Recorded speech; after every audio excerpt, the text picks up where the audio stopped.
But, alright, what's going on, everybody? I know it has been a long ass time since we had a video. It's probably been like, give or take 3 weeks. Welcome back to the Snake Eyes Needs a... That can't talk. Tell us, been a minute. Welcome back to the Snake Eyes Needs a...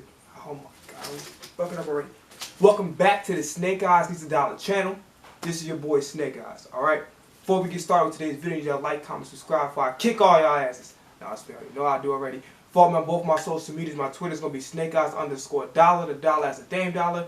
Instagram all lowercase SnakeEyes_W dollar. Now it's been a long time since we did a video. I'm gonna explain a little bit what's been going on. So I put a poll out on my Twitter. If y'all follow me on Twitter, I just said what that was. Basically asking if y'all wanted to do like see a Kehlani bio video. So that's what I've been working on behind the scenes. If y'all been following my YouTube, you've been seeing that I've been kind of posting some shorts here and there, just some like little quick 30-second comedy sketches or whatever. We're doing the Eagles video today, just like we did last year with the pre-draft. I thought about kind of doing some more shorts because there was some big news that came up, and I'm like, why not wait until, try to save everything up and wait to the pre-draft video. So that's what we're doing today. So basically, been working behind the scenes, doing some little small content here and there, and then obviously working on just doing my research with the Kehlani video. Now, difference between this, and the Adele one, obviously I've already listened to pretty much all her entire discography already, so it's not gonna take me that long. Okay, so the first thing we're gonna start off with was, I think the last thing we left off with was the Chauncey Gardner-Johnson. So if y'all not aware, I know this is old news, but it's new to y'all because I didn't mention it in my last video because I ended it relatively early. So Chauncey Gardner-Johnson is officially a Detroit Lion. I believe he's signed for 1 year, $8 million. So here's the situation, okay? And in the beginning, I was mad as hell at Chauncey Gardner-Johnson because I'm like, wait a minute. The core is basically still intact. We had Slay. We're going to talk about Slay. Let's just listen. Give me a few seconds. We're going to talk about Slay. Slay's still on the team. Bradbury's still on the team. Maddox, if he's healthy, is still on the team, right? Blankenship is still on the team. Epps went to Tennessee. I think I mentioned that in the previous video, okay? Which Epps didn't really do shit in the Super Bowl, so he not needed anyway. So we're not even going to discuss Marcus Epps. We know that he had a better year, but nah. I'm actually happy we moved away from the Marcus Epps era. So going back to this, so again, I was mad as hell. I'm like, dude, you realize that we have a chance to get a Super Bowl here. And the core is intact. Pretty much everybody's re-signed to the team. Why wouldn't you stay? And then you talked about, oh, I had a relationship with Sirianni, you know, and I saw you two hugging. Then, like, the whole situation was just weird because they were developing a bond. Pause. But at the same time, it's like, he was just willing to just give that up for a team that... Now, don't get me wrong. His name is not coming to me right now. I don't remember the Detroit Lions coach's name, which for some odd reason I said it 100 times. I think it's whatever. It's Dan something. But I'm not even going to repeat it. I don't care to even look it up. Bottom line is the Detroit coach got robbed for Coach of the Year. I said it about 10,000 times. I think Sirianni ended up winning it, but realistically speaking, I think that the Detroit coach should have won it. And again, if y'all could put down in the comments, maybe I'll put it down. Who cares? But like, y'all know who I'm talking about. Okay, it's only one Detroit Lions coach. So he definitely turned that organization around. That organization, the Lions, were the laughing stock of the NFL. They've been the laughing stock in the NFL for a very long period of time. Okay, they just like posting terrible ass records, having no chance to be competing in a Super Bowl, let alone a division around. Okay. So their team was in shambles, and he's built a great culture over there to the point where Detroit barely missed the playoffs, and they were competing every time they played. Plus Jared Goff, who, I think the problem with Jared Goff, I don't think Jared Goff was ever a bad guy. A lot of people wanted to say, oh yeah, Sean McVay was the only reason why, because he would have lost to Josh, would have been another. I'm saying this, but everybody was like acting like he's going to be another Josh Rosen. I knew there was something good about Jared Goff from the beginning, just that he didn't have the wide receivers. Wide receivers were dropping a lot of passes. His first year. I didn't want to say, oh, Jared Goff was trash. No, maybe he wasn't developed to the point where he should have been, but like we have to keep it real. Number one, if I'm not mistaken, that was Jeff Fisher's last year. on the Rams. Don't quote me on that. Still, Jeff Fisher might have been on there. And on top of that, I've watched the games. Wide receivers were dropping easy-ass passes. We're not going to sit up there and act like that it doesn't exist. I know people want to just say it's all Sean McVay, but it's not. Okay. Jared Goff has skills, but sometimes I think what was missing for him to really compete in that Super Bowl against the Patriots was like the toughness aspect. Like he definitely has talent, but it's that mental toughness aspect, and I think that this coach has done a great job in instilling that toughness into everybody. And Jared Goff actually was one of the better quarterbacks this season. I mean, look, if you don't consider him top 15, you clearly weren't watching football, right?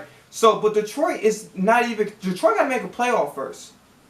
We are literally, we have a chance to build a dynasty here.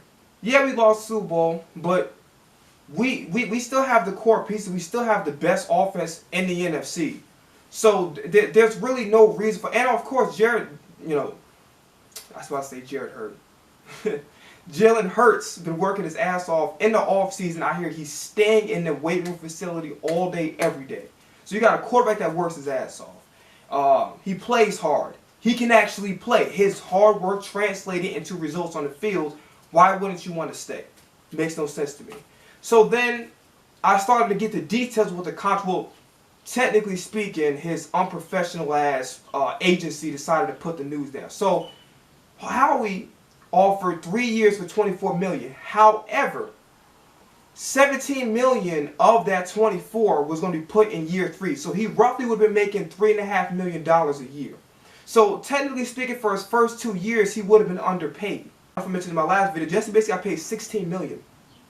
Albert Wilson, I think from the Cowboys, and some other of high tier safeties got paid a little short of $10 million. I'm thinking that, okay, the first time I see it, I said 3 years for $24 million, that's decent. But then if you get paid the first 2 years, you're getting underpaid, like you get paid $3.5 million. That's robbery, right?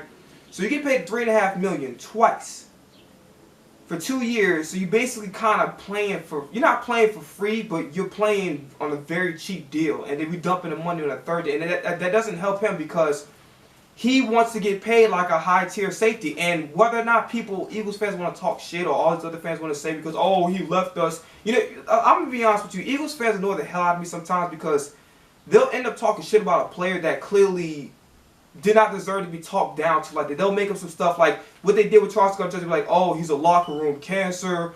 Oh, was he a little bit chirpy at times? Yeah, but that's football, that's sports, that's competition, that's just what it is. Everybody has different personalities and ways of expressing themselves. And I didn't see a problem with the way Charles Gardner-Johnson played great for us. A little bit slow in the beginning, but once he got the ball rolling, he clearly was the best safety in the league. I'm not going to mention this because it's going to make the video even longer. I already make long-ass videos enough anyway. But he clearly was the best safety in the league. Without question, was the best safety in the league. So just put myself, because a lot of us we kind of just put ourselves in it, and we only give a damn about, we're so selfish. We only give a damn about ourselves. We just look at like, oh, it's all about the Eagles. But you have to put yourselves in this man's shoes, right? I play like a top-tier safety. In my honest opinion, I think he was the best safety in the league. But either way, he was definitely top 3 to 5. He had to be, I'm sorry, he was top 3, okay? He either tied the league lead for interceptions, or he had the most interceptions in the league. I don't remember which, okay? And he would have had even more had he not sat out for like 3 to 4 weeks due to, I forgot what the injury was, okay? Man's a hard hitter. Straight ball hawk, like, and good awareness, like when he can switch between nickel and safety. So in a way, I understand where he was coming from. What kind of messed him up though, what kind of messed him over, was the fact that he's naturally a nickel corner. So when he went out into the market to go see what was going on, they treated him as a nickel corner. So when you get, okay, so just comparing the deal, what would you take? The 3 years for $24 million. However, you're getting paid $3.5 million, which is very much underpaid. Which is not entirely Howie's fault. Howie's doing the best he can to make use the most out of his resources because of the fact they have to pay Jalen Hurts a lot of money, which they did, which you will mention in a second. Okay? So,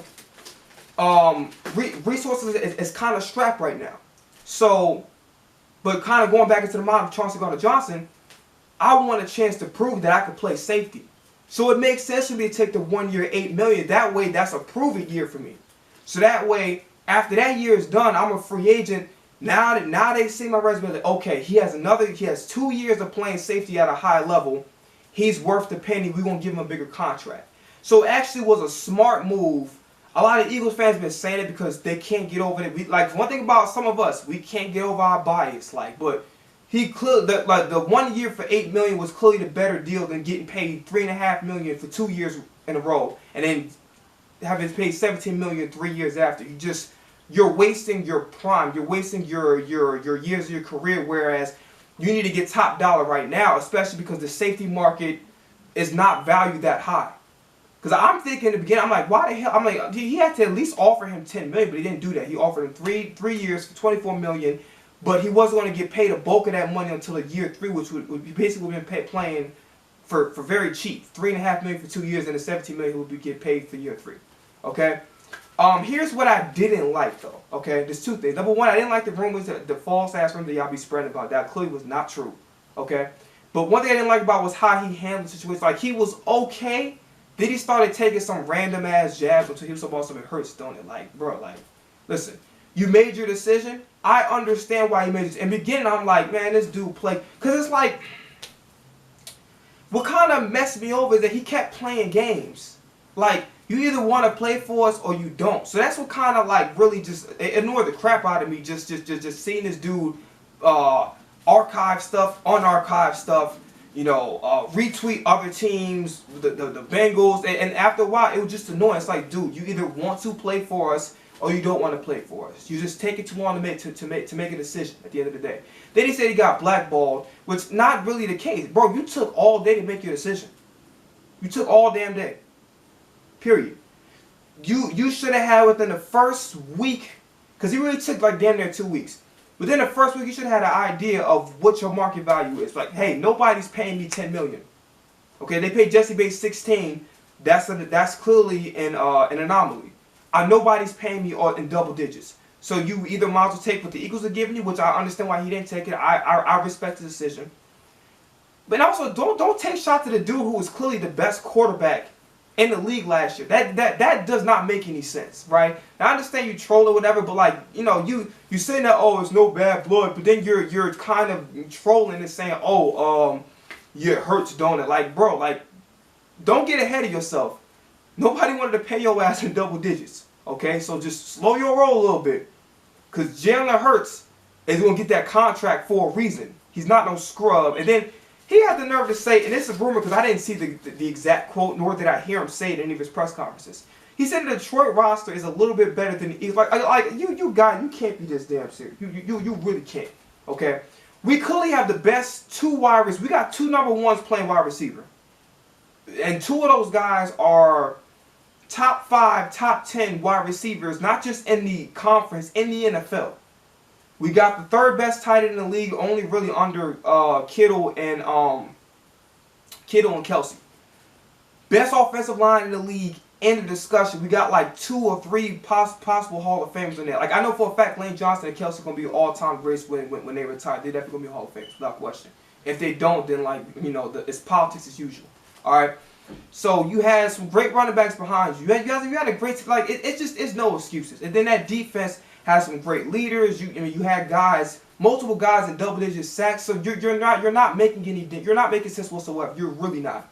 And we got one of the best kickers, which don't really mean nothing. But we got one of the best kickers in the game with Jake Elliott. So you have to make sense about what you're saying. Like what you're saying, it got no logic to it. Okay. I'm happy that you're happy for your team. You're happy to be reunited with somebody that you're familiar with. I forgot what's the name of the guy that was coaching him in college or whatever, or kind of mentored him. Like, I don't know what level of football he was mentoring him, but he was reunited with that person. It wasn't a Detroit coach, which for some reason I still can't get this man's name right. But whatever, I'm moving on. So I'm over the Chauncey Gardner-Johnson situation. I just didn't like how he was playing games, but I also didn't like how fans just turned on him and saying he's a scrub, he's overrated, he's just that and the third. Like, come on, we're not doing that. So Slay scared the hell out of me, scared the hell out of all Eagles fans, because all of a sudden they just released him out of the blue. Because Bradbury's back. Slay was, tweeting that, hey, like I got, I forgot what the tweet was, but he was excited that Bradbury was coming back. So I'm thinking everything's all good. Then all of a sudden they released it. I'm like, damn. I'm going to be honest with you. You can't replace a guy like Slade. I do think that Slade needed to take more accountability in his lack of production towards the latter half of the season. Wasn't entirely his fault, as I've said on several occasions on this channel. No, it was not. Gannon did not do what the hell he was supposed to do. And when you see your player excelling at a particular thing, which was basically him guarding the best wide receiver, you stick to that. You don't change it up all of a sudden, right? But and not really trying to defend Slade here on the opposite end of the coin. You got to make the adjustments. If you're a great corner, it doesn't matter what predicament you're in, zone or otherwise. You got to make do. You gotta. I understand that Gannon took away what you clearly were strong at, but great corners, they find a way. Okay, not saying it was complete trash, but like he didn't match up the production that we needed out of him and what we saw in the first half of the season. So whether or not he wanted to accept that, he wanted to kind of deflect or whatever, like that's what it was. And that's what we're looking for him to take some accountability. That's what he's looking to do, right? We're not saying, now some of you Eagles fans just go off the damn cliff and just say he's trash. He's clearly not trash, okay? And he's a team captain, so he got some leadership. He's great in the locker room. That's stuff that you can't replace. So I was mad, but the good thing is how he re-signed him. He ended up having to take less money because I completely forgot to write this down. But this agent, I think Drew Rosenhaus or whatever, was trying to price gouge the hell out of the Eagles. He was trying to ask for a bigger extension of what we already had. Just selfish as hell. But then again, hey, listen, you know, the agent's gonna be the agent, but like this man almost costed us, you know, one of the best corners. Like I have to be honest with you. Slade is still a top 10 DB in the league. At his best, he's top 5. Sorry if I saw spit flying. He's top 5 in the league, without question. Okay, so we're not going to get into this. Okay, I'm not going to get into the debate about Slade garbage. Slade's not trash. But he did underperform the latter half of the season, and it was frustrating for me to not see him take accountability for that and improve. Just like Quez admitted, like Quez, like, hey, listen, I had a little bit of a down year, right? Which again, not entirely his fault, you know, based on how Nick Sirianni ran the system. With as much time we have, it was hard for him to get those same opportunities, those same amount of opportunities that he had the year prior. So it's going to be very hard when you don't have a rhythm as a wide receiver. You're not getting targets to try to just, you know, come through in big moments or put pressure on him to come through in big moments. It's not fair to you. So I understand what Quez is coming from. If Quez can accept accountability, then I was looking for Slade to do the same thing. So we're moving on from that. Cox got re-signed, if I didn't mention that as well. Brandon Graham showed some loyalty, came straight back to us. Even took, you know, a pay cut. That's why we gotta love BG, man. Man came off an Achilles in his 30s, and he played his like dude got double-digit sacks. Okay, so shout out to Brandon Graham, shout out to Fletcher Cox. They back in the building. It's gonna be very exciting. Moving on from that, I would like to talk about a few signings. So we signed Justin Evans, who is a safety, came from the Saints. He's a good depth piece. I don't think he's going to start, but if he stays healthy, which has been a primary concern throughout his career, if he stays healthy, this could turn out to be a really, really good, a low risk, high reward kind of signing. Okay, Nicholas Morrow from the Bears. I'm jumping too ahead. No. I'm going to go straight into it. So Nicholas Morrow from the Chicago Bears. So as you know, TJ Edwards got traded to the Bears. Not traded, but he got signed to the Bears. So Nicholas Morrow, who was a tackling machine, even better in coverage than TJ Edwards.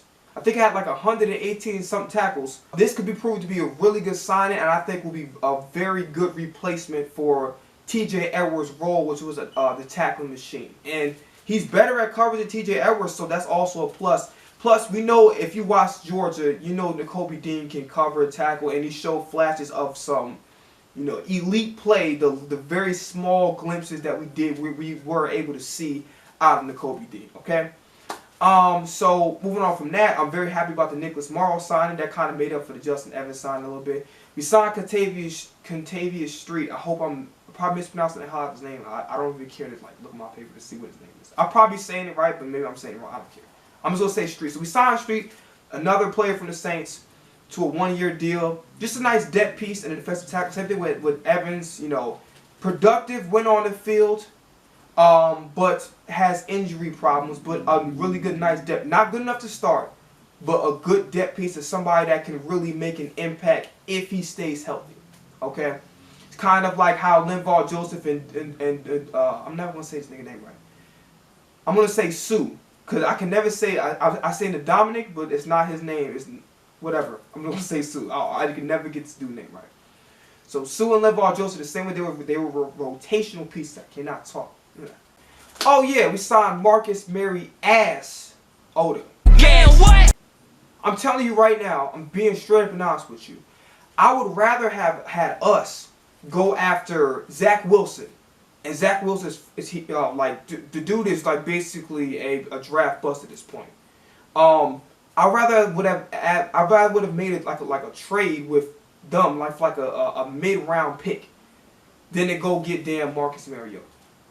If y'all thought that y'all was bitching about how Gardner Minshew was playing, y'all haven't seen anything yet.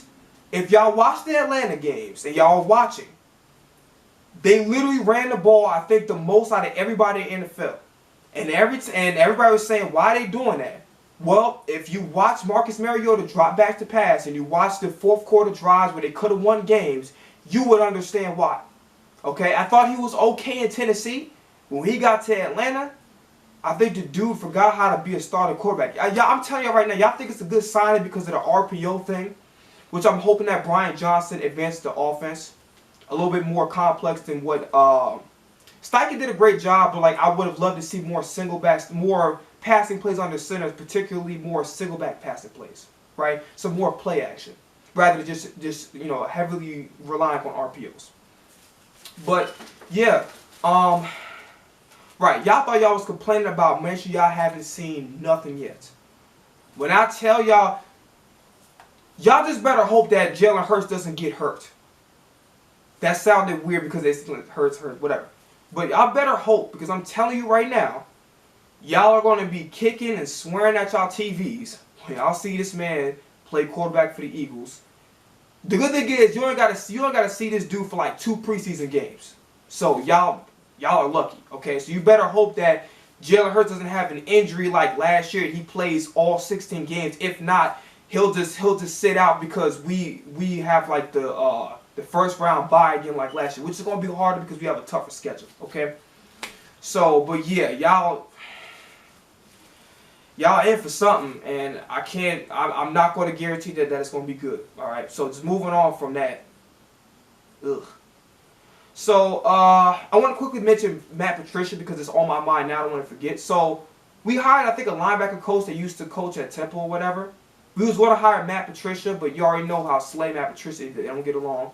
I think we ended up hiring Matt Patricia anyway, but I didn't see any like legitimate accounts that like are reputable that said, hey, we hired Matt Patricia as our defensive assistant. Joey Shake basically said that, like, you know, Slay needs to grow up, which I kind of agree with him on that. At the end of the day, there's always going to be some coaches or some people on the staff that you don't particularly get along with, but I think that if you're both on the same page and your goal is to win football games, you gotta just fight through those feelings. You know what I'm saying? So it's possible we might have hired Matt Patricia as a defensive assistant. He was going to be a linebacker coach. So happy he wasn't that. Okay. We signed Rashard Penny, which I think was a very, very good signing. I had to figure, I'm like, why he didn't play? Because I seen Mike Walker just automatically just hopping. Just literally just hopping out of nowhere. I'm like, why the hell is he hopping in when they got Rashard Penny still? I'm like, where's Rashard Penny? Rashard Penny's been dealing with some injuries. But I really, really like this signing because he's fast, downhill, and he got some power. The problem is, you know, you just kind of just got Trey Sermon for no apparent reason. So I want to jump ahead to the Jalen Hurts contract. So Jalen Hurts got paid a lot of money. He got paid 5 years for $255 million. He's officially has the biggest contract, the richest player in NFL history with this contract. And I think $179.3 million of that money is guaranteed. And Howie Capone doing what Howie Capone does. This man, like, I gotta read you this cap hits. I mean, we looking at freaking Daniel Jones, who got paid a lot of money. Man, 40, 50, 60, mid-30s. Like, at the minimum, I'm talking about like, literally, what Jalen Hurts' highest cap hit, which I think is like 31 million, like 26 in 2026. That's the minimum cap number for Daniel Jones. Look at this. Look at how we Capone getting to work. Watch this. So 2023 is only a 6.5. Mind, he's the richest NFL player, and I think it's like third or fourth in guaranteed money. He's the richest NFL player ever based on his contract. 6.15 million for 2023, 13.56 million for 2024, 21.77 for 2025, and 26. I was kind of a little bit off. 31.77 million. That's crazy. That's crazy. So listen, shout out to Howie Roseman for getting the deal done. Shout out to Jalen Hurts for not, price gouging the hell out of the Eagles, even though he could. Like, he got paid a lot of money, but he allowed us some breathing room. Shout out to Nicole Lynn and everybody. Let's say Nicole Lynn and everybody in that agency for just, just coming together and making a great deal. And listen, we got our quarterback. We got him happy because he got paid a lot of money. I think it's supposed to be like 51 million a year. But the way his cap hits are, it's like, it just means that he's probably going to be getting a lot of upfront money at the beginning of every season. But either way, shout out to everybody for getting the quarterback paid, but not to the point where we be kind of assed out. You know what I'm saying? And everyone's like, oh, wait till you have to pay your quarterback and like, shut up.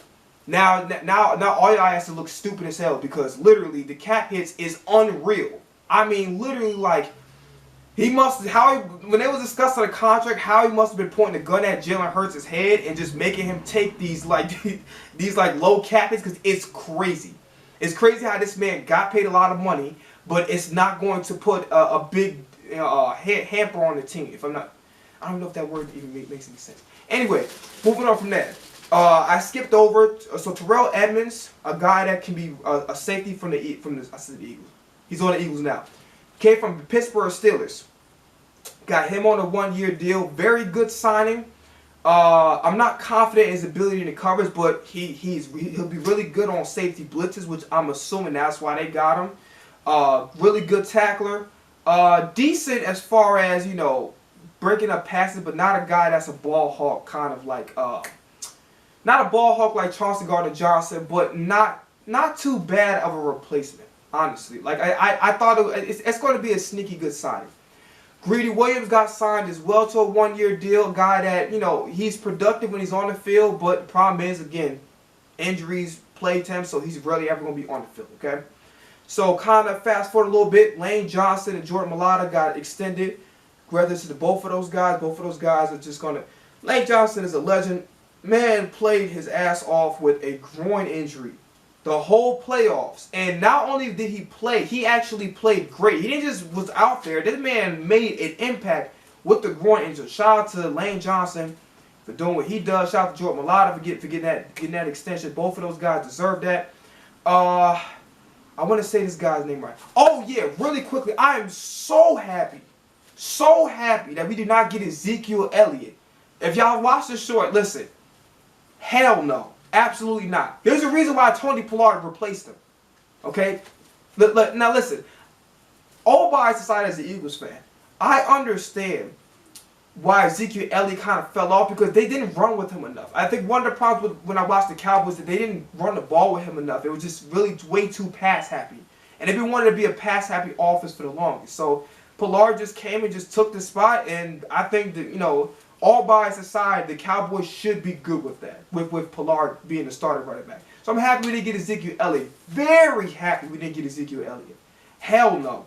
So moving on, moving forward from that, we signed this guy. I want to get this guy's name right. So it's Olamide Zaccheaus. He came from Atlanta.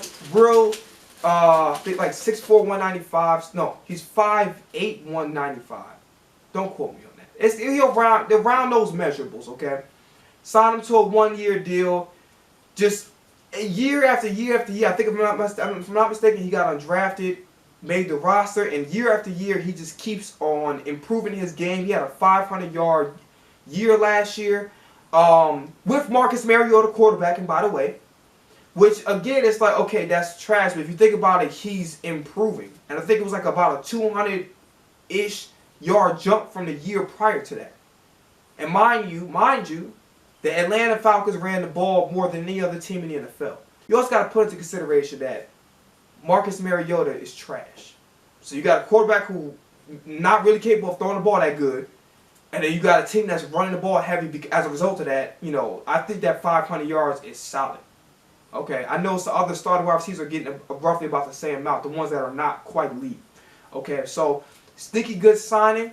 I'm gonna be honest, I have mixed feelings. On one hand, it's like, okay, you gotta challenge Quez to get his shit together, because right now that year he had last year, again, not entirely his fault, lack of targets, and he had to adjust to that. But you know, some things you gotta be ready for those moments. And I think the Jalen Reagor thing put a bad taste in everybody's mouth. So Howie and the Eagles is like, we're not gonna have this shit again. Like, we had the situation with Jalen Reagor. We're not going to just put this back on. It's not happening. So I think this was, and I'm not going to lie to you. The first time I heard it, I was mad as hell. But at the same time, it's like, yo, listen. If Quez gets his stuff together and those two can coexist, the only thing I have a problem with Quez doing is airing out. Because he said, I'm going to make you, I forgot what he said. He said, I'm going to make you motherfuckers eat your words. That's what he said. So I don't have a problem with him with that mentality. I have a problem with him airing it out. Because you got to remember, too, he's your teammate. I like the fire. I like the confidence. And I think Quez can get into that. I will never put... Quez and Reagor don't even go in the same category. They do not. Quez is suffering, not playing as well because of the fact that he has to adjust to a lack of targets, a lack of rhythm. Reagor's just ass. We're not even, I know everyone wants to put them in the same boat. It's like, oh, another one of those Nelson Aguilar's, one of those receivers. We thought he was going to be good and he's not. He's just a speed guy. No. Quez can play. I'm, you know, kind of looking back at it. This was a sign that needs to happen because Quez got to realize, like, listen, you that guy. Like, I know he can play at a high level. Go show them. So that way that, listen, if they got to coexist with each other, cool. But he won't be the guy that's going to take your spot, okay? And this some pretty stickers. A guy got 500 yards a year prior. That's some crazy competition. Okay, so first time I was mad at this sign. The second time, maybe not so much. All right. So I want to conclude this video by saying who I want to get drafted. Did I miss anything? Oh yeah. Real quickly. I want to mention this very quickly before I wrap this up and talk about the draft that's coming up this Thursday. Okay. So, I'm trying to think what I'm saying. Okay, so I ran across this podcast, just ran a podcast. They really said some dumb shit. I'm not gonna lie to you. So the first thing they said was Steichen made Jalen Hurts. No, he did not. But keep this in mind. The RPO system was already in place, and Sirianni was calling the plays first. So there's no way in the hell he can make it. And on top of that, Steichen wasn't working with him. Like, they was working together on plays and stuff, but Jalen Hurts played the way Jalen Hurts played because of Jalen Hurts' hard work and his determination, his ability to say, hey, like, listen, I'm on a short leash here. This might be my last year to be an Eagles quarterback or a professional quarterback or have a big opportunity like this to be able to start. I'm going to take advantage of it. It was Jalen Hurts' work ethic and his production on the field that got him where he's at. It wasn't because of Steichen, okay? And also, Steichen wasn't perfect, and neither was Sirianni. They both did not give Miles Sanders the ball enough. They both ran way too many RPOs. There was a lack of, like I said before in this video and on countless other videos, lack of single back formations, lack of passing plays with the quarterback under center.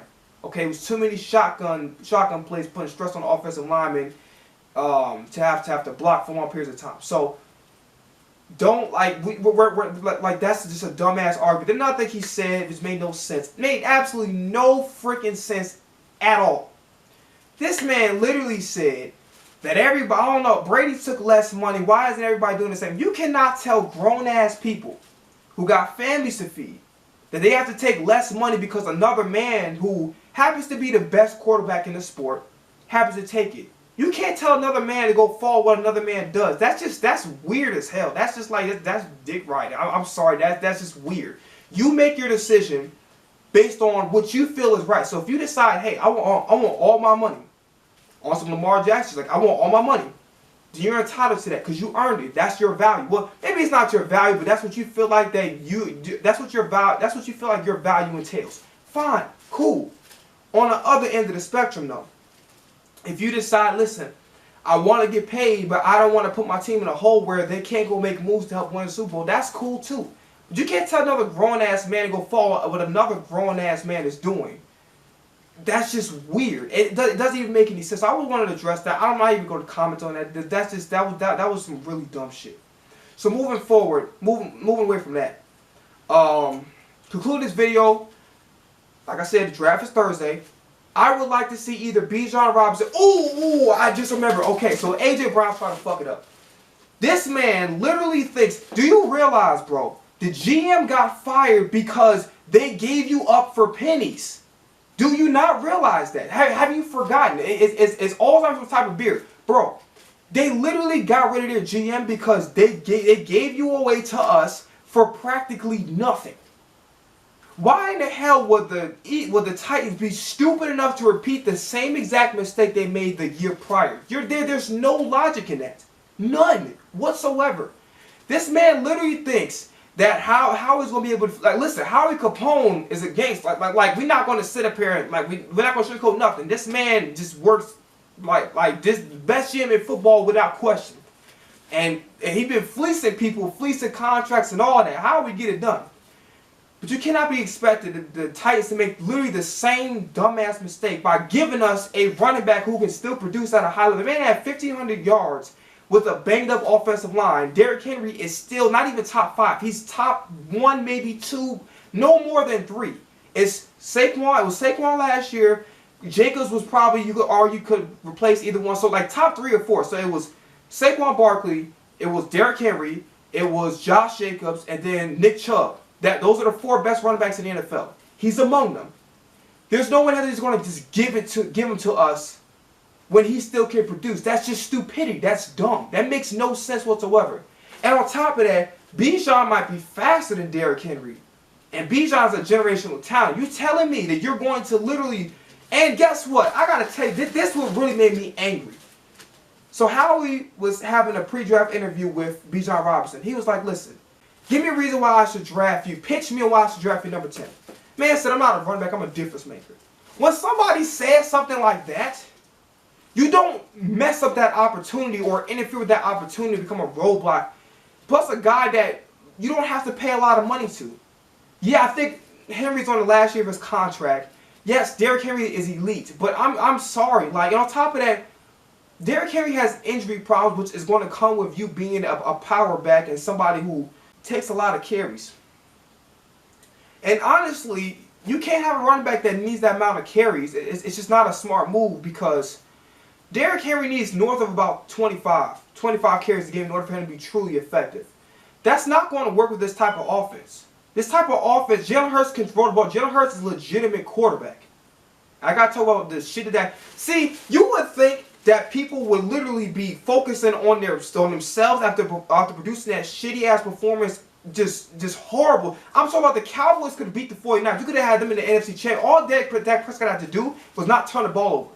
So instead of this man working on his game and trying not to be turnover prone like he was last year, this man decided to say, I hope you get paid more than Jalen Hurts. Shh. Shut the hell up. You should be working on not throwing a bunch of interceptions and, you know, you up here slamming helmets when your kicker misses, which he had every right to. Like, it was annoying to have to do touchdown drives and then your team not capitalize because the kicker can't kick the easiest PAT, but something that's doable. And it happened over and over again. I understand that. But when you're throwing interceptions on a regular basis, I would think you'd want to keep quiet and just sit in the corner and go actually work on your game.